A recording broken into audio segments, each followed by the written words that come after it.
I said E means what? Electronic. So the e-book are electronic versions of printed books, which are often purchased by the library to supplement printed copies of books which are in high demand. Now, this let's assume the book in vogue now is let's say Last Days at Focados High School for those of us writing jam out there. Now that book Last Days at Focados High School might be exhausted at bookshops. So the only thing you can do is to go online and get what? The e-book. Now because the library know that they don't have it in print format again, what they do, they need to source for the electronic version of it. And now when you have it now, when you have such a book, you can also read it as one who have the book as physically as well. So that is what ebook is all about. It is what's meant to supplement printed copies of books which are in high demand, not just in demand, but in high demand. Now we have online database. Now the online database, these are organized collection of computerized information.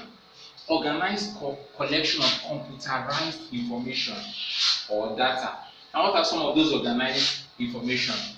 We have something like articles, books, journals, magazines, etc., etc.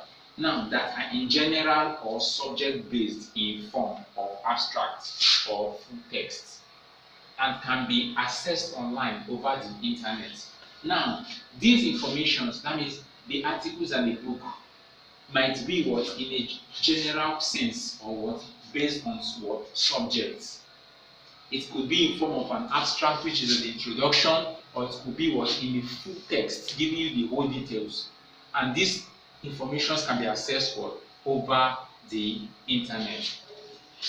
Now the fifth one is known as what? The open access resources, also known as OAR.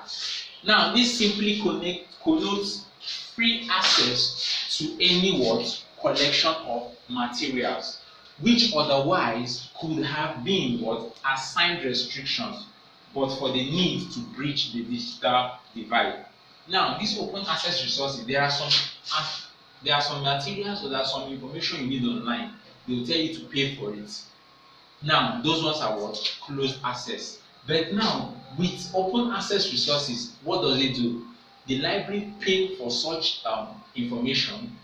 They pay for it. Now, when they pay for it, you now, your own is just to have a device or to have the means to reach the internet. And when you are on the internet, on the web, you can browse it and get such information. Remember, the word digital stands for what? It stands that everyone must not have it at the same time.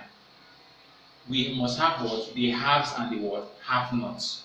Let's look, for example, is it everyone who has access to Facebook? No.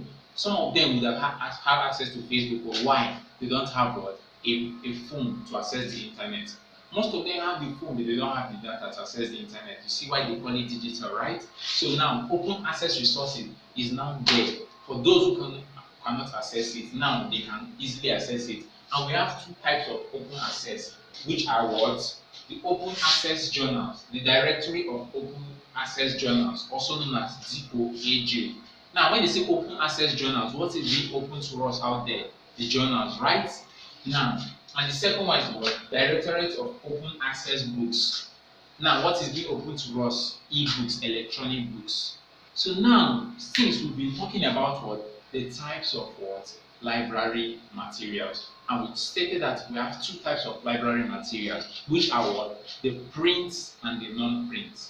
The print are in form of books, magazines, journals, government publications. While the non-print are all electronic resources. And what is the primary aim of this library material? To give certain information to library users. Users go there to retrieve information or to transmit.